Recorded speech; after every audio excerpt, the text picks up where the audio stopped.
Bueno, Señor, queremos poner en tus manos el inicio de este libro, Señor, tan increíble que estamos por comenzar a estudiar. Te pedimos que tú nos guíes en cada parte de este estudio, que nos hables y que nos renueves, Señor, y que pues podamos tomar decisiones también de acuerdo a lo que tú nos vayas enseñando y diciendo, Señor. Te lo pedimos en el nombre de Jesús. Amén. Bueno, esta serie se va a titular Daniel entre fieras y hoy te voy a explicar por qué, ¿verdad? Pero primeramente quería comenzar con una introducción el día de hoy. Y este libro está ubicado en una parte muy interesante de la historia. ¿Ok? Los judíos vivían en la tierra prometida de Canaán y habían tomado de la tierra prometida en la época de Josué y de ahí estuvieron bastante tiempo. En la época de Josué, luego Samuel, luego primero, perdón, Josué, jueces, luego Samuel, luego reyes. Estuvieron varios años por allá, pero fueron rebeldes a Dios. Eso es lo que pasó con el pueblo. Empezó a desobedecer, pero ya no era una equivocación, sino ya era una forma de vivir en contra de Dios y con pecados muy, pues, muy graves, ¿no? En contra del Señor y, por supuesto, esto afectó a todo el país. Y por esa razón, Dios les había anticipado que si ellos se apartaban de Él y empezaban a adorar a otros ídolos, empezaban a apartar su corazón de Dios, Dios los iba a disciplinar, ¿no? Y hemos estado viendo en toda esta historia de Ezequiel y desde Jeremías, ¿verdad? Cómo ese castigo era entregarlos a sus enemigos. Entonces, Dios los entregó a los babilonios. Ajá. Entonces, Dios permitió que fueran llevados como esclavos, ¿no? Cautivos por el rey de Babilonia, que se llama Nabucodonosor, ¿no? Y eso fue más o menos en el año 605 antes de Cristo. Y de ahí estuvieron 70 años cautivos en Babilonia como nación, los cuales ya habían sido anunciados de antemano por el profeta Jeremías. En el capítulo 25, si quieres ver para allá en tu Biblia, Jeremías 25, verso 11 al 14, dice lo siguiente. Dice, toda esta tierra será puesta en ruinas y en espanto. Servirán estas naciones al rey de Babilonia 70 años. Y cuando sean cumplidos los 70 años, castigaré al rey de Babilonia y aquella nación por su maldad, ha dicho Jehová. Y a la tierra de los caldeos, y la convertiré en desiertos para siempre, y traeré sobre aquella tierra todas mis palabras que he hablado contra ella, con todo lo que está escrito en este libro profetizado por Jeremías contra todas las naciones, porque también ellas serán sojuzgadas por muchas naciones y grandes reyes, y yo les pagaré conforme a sus hechos y conforme a la obra de sus manos. Si te das cuenta, Jeremías ya lo había dicho, ¿no? Si se apartan, los voy a castigar. 70 años van a estar cautivos en esa tierra. Pero no solamente les anunció Jeremías acerca de eso, también Dios anunció a través del profeta Isaías que después de este tiempo, entonces levantaría a una persona que sería un libertador para el pueblo de Israel. Isaías en el capítulo 44, acompáñenme también para allá, en el versículo 26 al 28 dice lo siguiente. Yo, el que despierta la palabra de su siervo y cumple el consejo de sus mensajeros, que dice Jerusalén serás habitada, y en las ciudades de Judá reconstruidas serán, y sus ruinas reedificaré, que dice las profundidades secaos, y tus ríos haré secar, que dice de Ciro, es mi pastor, y cumplirá todo lo que yo quiero al decir a Jerusalén, serás edificada y al templo serás fundado. Entonces, este Salvador, digamos así, o este libertador del pueblo de Israel, se habría de llamar Ciro, porque esta profecía la dio mucho antes de la época de Ciro, pero la menciona a través del profeta Isaías, ¿no? Y es muy específico, ¿no? Hasta el nombre dijo Ciro. Entonces, Dios iba a levantar un hombre más adelante llamado Ciro para libertar a esta nación de Israel del cautiverio de los babilonios, ¿no? Y en Isaías 45, en el verso número 1, también continúa con esta misma idea de Ciro el libertador. Dice así, así dice Jehová a su ungido. Esta palabra ungido significa elegido. Ajá. Así dice Jehová a su ungido, a Ciro, el cual tomé yo por su mano derecha para sujetar naciones delante de él y desatar lomos de reyes, para abrir delante de él puertas, y las puertas no se cerrarán. Yo iré delante de ti y enderezaré los lugares torcidos, quebrantaré puertas de bronce y cerrojos de hierro haré pedazos, y te daré los tesoros escondidos y los secretos muy guardados para que sepas que yo soy Jehová, el Dios de Israel, que te pongo nombre. Por amor de mi siervo Jacob y de Israel mi escogido, te llamé por tu nombre, te puse sobrenombre, aunque no me conociste. Yo soy Jehová y ninguno más hay. No hay Dios fuera de mí. Yo te ceñiré, aunque tú no me conociste, para que se sepa desde el nacimiento del sol y hasta donde se pone que no hay más que yo Jehová, y ninguno más que yo, que formo la luz y creo las tinieblas, que hago la paz y creo la adversidad. Yo Jehová soy el que hago todo esto. Entonces, qué impresionante, ¿verdad? Porque había prometido a través de Isaías que enviaría ese Salvador, pero luego le habla muy específicamente a través de Isaías a Ciro. Yo lo que pienso, simplemente por pura lógica, ¿no? ¿Cómo es que Ciro escuchó este llamado? Porque estaba de alguna manera interesado en las cosas de Dios y pues aquí está, ¿no? Le recibió un llamado a través de la palabra de Dios, ¿no? Muy increíble. Y así fue como sucedió, porque después de los 70, bueno, casi al terminar los 70 años del cautiverio babilónico, resulta que en el año 539, dicen los historiadores, que los medo-persas, bajo el mando de Ciro II, conquistaron Babilonia, ¿no? Y la cual en aquel tiempo Babilonia ya no estaba a cargo del mismo Nabucodonosor que conocimos, que vamos a conocer pues en el libro de, este, de Daniel, sino que ya para esta época era otro gobernante llamado Nabónido, que dicen los historiadores que es un hombre perverso, ¿no? Es un hombre que es una sombra en la historia, por así decirlo. Ajá. Y cuando llega Ciro a atacar a Nabónido en esa época, pues resulta que el imperio babilónico ya había menguado demasiado, ya no era ni siquiera la sombra de lo que era al inicio durante el reinado de Nabucodonosor II. Entonces conquista Babilonia Ciro II. eh, y entonces, pues todo pasa a ser parte del imperio medo-persa. Ya no existe Babilonia. Y por eso podemos decir que Dios cumplió su palabra, ¿no? Lo llamó y conquistó Babilonia.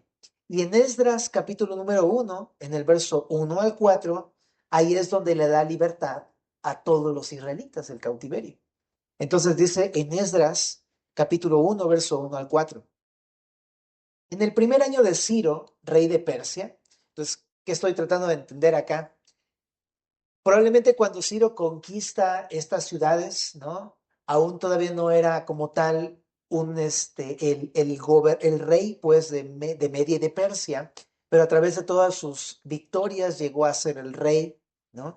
Pero comenzó a establecer su reinado como rey Ciro II, y dice aquí que en el primer año de su reinado, para que se cumpliese la palabra de Jehová por boca de Jeremías, despertó Jehová el espíritu de Ciro, rey de Persia, el cual hizo pregonar de palabra y también por escrito por todo su reino, diciendo, así ha dicho Ciro, rey de Persia, Jehová, el Dios de los cielos, me ha dado todos los reinos de la tierra y me ha mandado que le edifique casa en Jerusalén, que está en Judá. Quien haya entre vosotros de su pueblo, sea Dios con él y suba a Jerusalén, que está en Judá, y edifique la casa a Jehová, Dios de Israel. Él es el Dios, la cual está en Jerusalén. Y a todo el que haya quedado en cualquier lugar donde more, ayúdenle los hombres de su lugar con plata, oro, bienes y ganados, además de ofrendas voluntarias para la casa de Dios, la cual está en Jerusalén. Qué increíble, ¿no? Cómo Dios realmente no solamente anticipó un libertador, sino que en verdad, cómo cambió el corazón de un rey que no tiene nada que ver con Israel, se le revela su vida, le deja claro sus planes, y entonces Ciro llama a los judíos, que ahora son parte de los esclavos de esta nación y les dice, vayan a Jerusalén a hacer el templo de Jehová que está destruido, a reconstruir el templo de Jehová. Es impresionante, o sea, es impresionante cómo Dios se puede revelar la vida de este hombre Ciro y Ciro ahora los envía. Ni siquiera es como que ellos, los israelitas le pidieron permiso o algo así, o se le escaparon o pelearon contra Ciro. No, Dios inclinó el corazón de Ciro. Y bueno, una de las cosas que estoy pensando y que creo que tú también estás pensando es eso. Parte de la historia de lo que vamos a ver en Daniel es entender que Dios es el soberano, el que tiene en su mano el curso de la historia. Pero no solamente el curso de la historia, el Señor tiene en su mano nuestros corazones. Y tiene en su mano el corazón de nuestra presidenta, Claudia Sheinbaum, y tiene en su mano el corazón de los ministros, y tiene en su mano el corazón de todas las personas. Es impresionante. A través de este libro vamos a conocer mucho acerca de esa soberanía de Dios, pero quiero que así algo práctico en tu vida. Nosotros podemos fallar, ¿estamos de acuerdo? Pero Dios tiene tu vida y tu corazón en su mano. Y Él va a cumplir aquello que se ha propuesto cumplir. ¿Ok? Entonces eso está increíble. Ahora, quiero continuar con la historia de Ciro. ¿Ok? Ciro entonces dio la orden para la reedificación del templo de Jerusalén. Ajá. Esto es en la época de Esdras. Ajá. Esdras era un sacerdote, y lo puedes leer en el libro de Esdras, ¿no? Es diferente de la orden para reconstruir las murallas, eso vino más bien después en el libro de Nehemías, pero es diferente el templo y las murallas.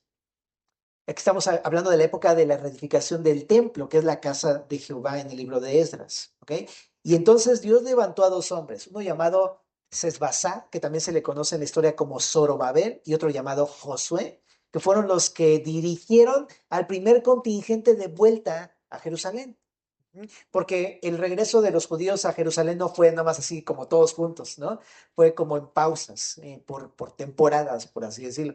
Esta primer contingente se fue con Zorobabel y con Josué. Bueno, y fueron a reconstruir el templo, ¿no?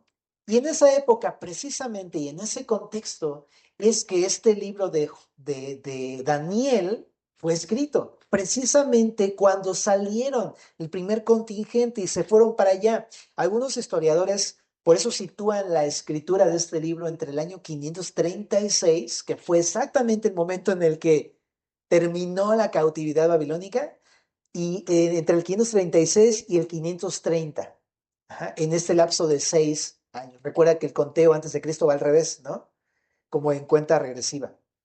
Entonces, del 536 al 530 fueron más o menos 6 años en los que se piensa que se escribió Daniel. Ajá. Bueno, y muchos están de acuerdo, la mayoría, con que el autor es Daniel mismo. Y algunos también piensan que por la naturaleza del libro, también probablemente alguno de sus asociados más cercanos también escribió algunas cosas, pero la mayoría está de acuerdo con que Daniel mismo escribió este libro. Ahora, sin embargo, aunque lo escribió Daniel, no lo escribió desde Jerusalén. Porque Daniel no se fue con el primer contingente, ¿sabías? Sino que Daniel se quedó en Babilonia, que después ya era Media y Persia, o sea, bueno, más Persia, más bien, hasta la época de Darío, el rey Darío, que también aparece descrito aquí en el libro de Daniel. Ajá. Porque después de Nabucodonosor vinieron más reyes. Entonces, pero Darío fue uno de los reyes posteriores y hasta ese reinado estuvo sirviendo Daniel ahí en Persia. Entonces, nada más para que sepas que Daniel estuvo sirviendo al Señor en una tierra que no era Jerusalén. Ujú. Entonces, hasta aquí, ¿cómo vamos? Ajá. Entonces, lo que estamos viendo que es, ¿quién es el autor? Daniel. ¿En qué época? Entre el 536 y el 530. ¿En dónde lo escribió?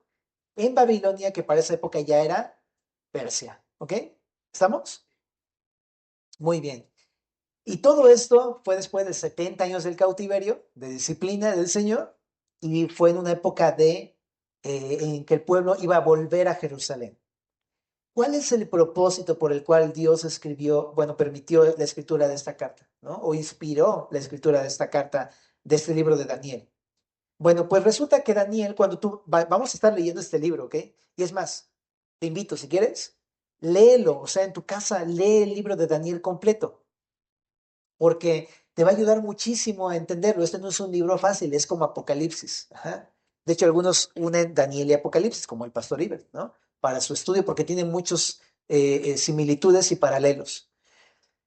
Pero entonces, léelo para que sea fácil de entender acá. Pero cuando tú lo leas, te vas a dar cuenta que Daniel escribió en este libro muchas de sus historias que vivió él personalmente. Ajá. Junto con sus buenos amigos, que ya los vamos a ver que se van a llamar Ananías, Misael y Azarías, los amigos de Daniel. Ajá. Y escribió sus historias, sus experiencias cuando vivían precisamente en Babilonia. Y también Daniel escribió varias visiones que tuvo allá en Babilonia. ¿Con qué fin? Con el fin de que el pueblo que ya había regresado a Jerusalén entendiera una cosa, que a pesar de vivir entre fieras, bajo la opresión y persecución del mundo que lo rodeaba, Dios juzgará a todas las naciones y obtendrá la victoria final salvando a su pueblo. Ajá. Por lo cual anima a todo el pueblo de Dios a permanecer fieles a Dios en medio de las fieras. ¿Se entiende la idea? De hecho, a mí me gustó mucho esta idea porque, o me impactó más bien esta idea porque, como leyendo algunas cosas, de unas cosas que se resaltan mucho en las introducciones al libro de Daniel, es precisamente la exposición de fieras salvajes o de bestias o de animales, porque precisamente es una imagen de a dónde puede llegar uno cuando uno rechaza a Dios. Y Daniel estaba viviendo en un mundo así de personas que habían rechazado a Dios, ajá, y se comportaban simplemente según sus instintos naturales. ¿Mm? Y de eso vamos a hablar también más adelante en los capítulos posteriores.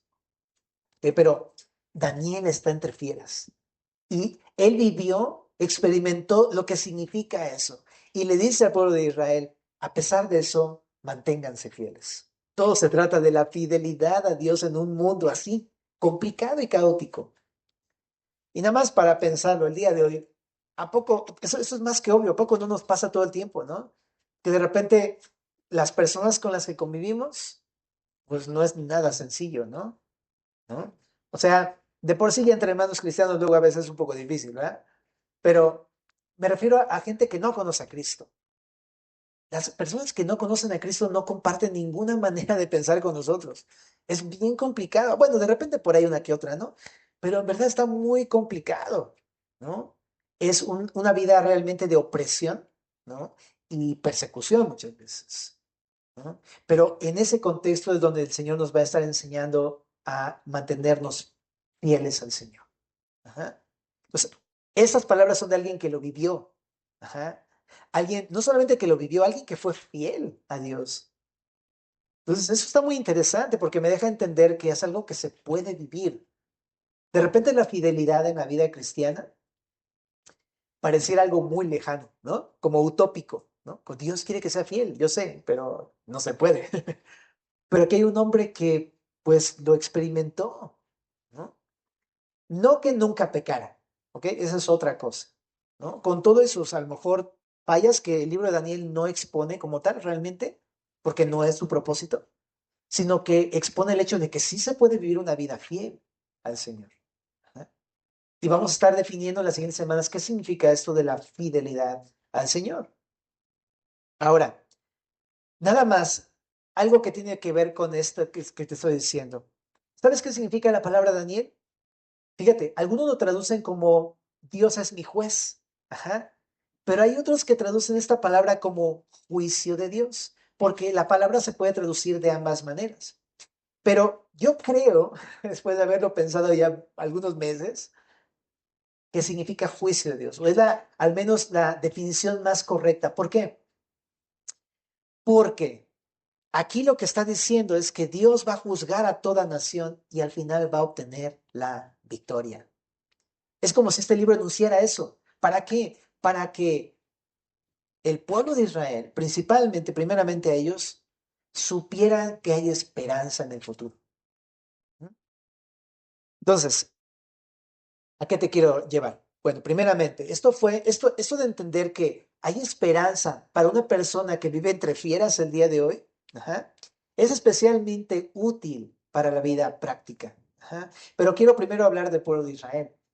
El que el pueblo de Israel supiera que aunque está viviendo en un mundo donde hay opresión y persecución, ajá, y que estás viviendo entre fieras, que Dios te diga que hay esperanza, que al final va a darte la victoria, para los israelitas esto iba a ser de gran importancia en toda su historia.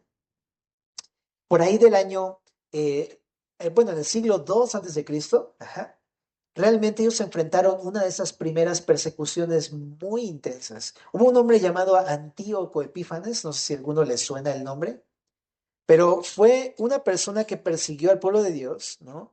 E incluso cometió cosas abominables en contra de Dios, con tal de que el pueblo judío dejara su fidelidad a Dios. Y los presionó de una manera terrible. Este hombre fue como una especie de anticristo, por así decirlo.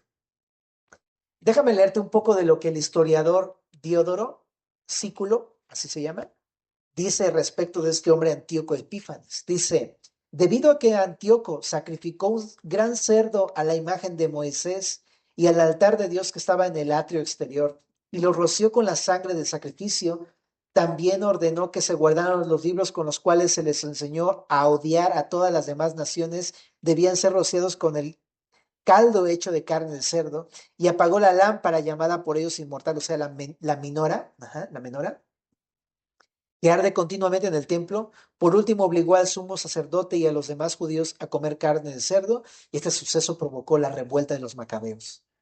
Ajá. O sea, lo que explica este hombre es que Antíoco Epífanes fue tan terrible porque lo que hizo fue tratar de hacer que el pueblo judío escogido de Dios dejara de ser fiel a Dios. Los obligaba a comer de una comida que en la Torá a los judíos no se les tenía permitido. ¿Ah? Y aparte sacrificó un cerdo a sus ídolos ahí mero dentro del templo, o sea, y aparte, bueno, hizo muchas barbaridades este hombre, ¿no? Que al final terminó con que los macabeos se levantaron en contra de este hombre y echaron a Antíoco de Judá. Eso es lo que hicieron al final, que fue todo un suceso histórico, ¿no? Pero bueno, eh, pero mi punto es este, ¿no? Que el saber que ellos tenían esperanza, esto los motivó de alguna manera para seguir la fidelidad hacia Dios. Pues, que les fue útil, sí les fue muy útil en esa época. Pero no solamente en la época de Antíoco Epífanes, también más adelante en la época de la conquista del Imperio Romano, porque el Imperio Romano también fue uno de los grandes imperios que dominaron sobre los judíos. Ajá. En la época del Imperio Romano, creo que eso es un poco más conocido por nosotros por el Nuevo Testamento, pero tú sabes que el emperador, pues de alguna manera, ¿no? Algunos emperadores empezaron a obligar a las personas a rendirles reverencia como si fueran dioses. Entonces, imagínate, estaban presionando al pueblo judío para dejar su fidelidad a Dios, ¿no? Y también había demás pleitos por el lugar del templo y demás cosas. O sea, hubieron muchos problemas, ¿no? Y el pueblo de Israel, abrazando esta esperanza que Dios les había dicho, entonces ellos iban a poder buscar la fidelidad a Dios.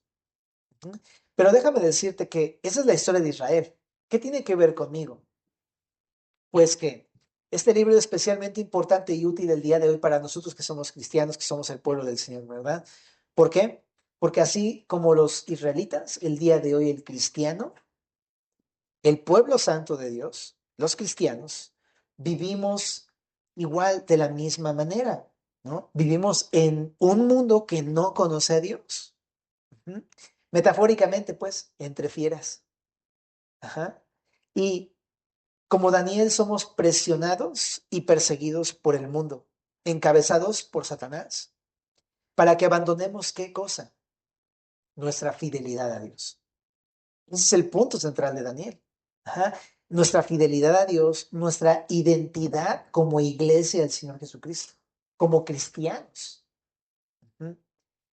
Y lo vemos a través de la presión del mundo. Lo vamos a estar platicando. Pero el mundo te presiona para que dejes tu personalidad, como, tu identidad como hijo de Dios, a que abraces y te envuelvas y te mezcles con el mundo.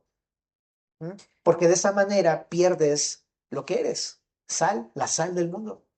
¿Ah? Y eso es lo que quiere el enemigo, ¿no? Y eso es lo que quiere el mundo, aunque no lo sepa, pero eso es lo que hacen. Entonces, mediante este libro, Dios nos va a dar un ánimo, pues, ánimo para mantener esa fidelidad, sabiendo esto, que tenemos esperanza en la gran victoria final del Señor Jesucristo, para que entonces nos mantengamos fieles, como Daniel y sus amigos. ¿Mm? Y para eso vamos a estar estudiando la historia de Daniel, la historia de sus amigos y también las visiones que tiene Daniel. Todas ellas nos van a llevar a la fidelidad de Dios y a mantener nuestra identidad como hijos de Dios. Qué increíble libro, ¿verdad? Ahora, nada más una cosa final para cerrar esta introducción, que va a ser bastante breve, ¿verdad? Como ya te diste cuenta. ¿Cuál es el tema central entonces? La fidelidad de Dios, exactamente, ¿no? Entonces, queremos aprender esto como iglesia, ¿no? Cómo ser fieles a Dios, ¿verdad? ¿Y qué tenemos que tomar en cuenta para ser fieles a Dios? También vamos a hablar acerca de la soberanía de Dios. Ahorita lo platicábamos. Dios tiene en control el curso de la historia y obtendrá la victoria final de los tiempos. Y número 3, la esperanza. A través de esas profecías que vamos a ver del capítulo 7 en adelante, vamos a tener la perspectiva de Dios. Ajá. La perspectiva no es aquí y ahora, del aquí y el ahora, lo que hay debajo del sol solamente, sino que el Señor nos enseña a ver mucho más allá, en el plan eterno que tiene el Señor, en el cual Jesucristo va a regresar, va a vencer sobre sus enemigos y va a rescatarnos a nosotros, su iglesia, del poder del enemigo. Eso es lo que vamos a estar viendo.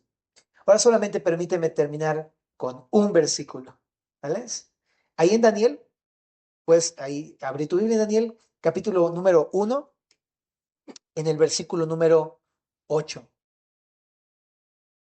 ¿Ok? Daniel, capítulo número 1, versículo número 8. Ese es el verso clave de nuestro libro. Dice así el versículo. Dice así. Y Daniel, ¿qué dice? Propuso, ¿en dónde? En su corazón, no contaminarse con la porción de la comida del rey, ni con el vino que él bebía. Si tú te puedes aprender ese versículo, sería de mucha ayuda para tu vida personal, ¿verdad? Porque esa es la clave. O sea, vamos a estar viendo esto la próxima semana, pero la clave es simplemente una disposición del corazón de Daniel. Eso fue todo para Dios. Y Dios confirmó eso en el corazón de Daniel y y sostuvo a Daniel para serle fiel en su vida. Y de esta manera no solamente sostuvo a Daniel, sino que Daniel, experimentando eso, la mano de Dios obrando en su vida, puede contarle a todos, hey, sé fiel porque Dios te va a sostener. Ajá. Pero entonces, Daniel propuso en su corazón no contaminarse con la porción de la comida del rey. ¿Oramos? Señor, te damos muchas gracias porque vamos a iniciar ese tiempo de estudio del libro de Daniel. Pero te pedimos para que tu Espíritu Santo nos ayude, nos capacite, nos enseñe, nos mueva a la fidelidad a ti, Señor.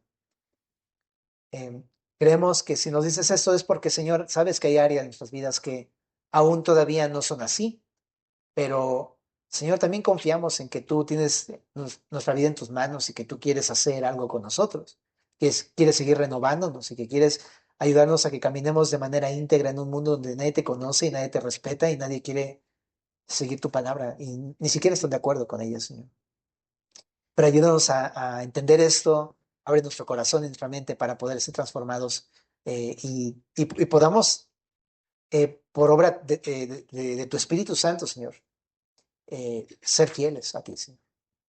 Por favor, te lo pedimos y gracias, Señor, por esa misericordia de comenzar un nuevo libro en los miércoles. En el nombre de Jesús. Amén.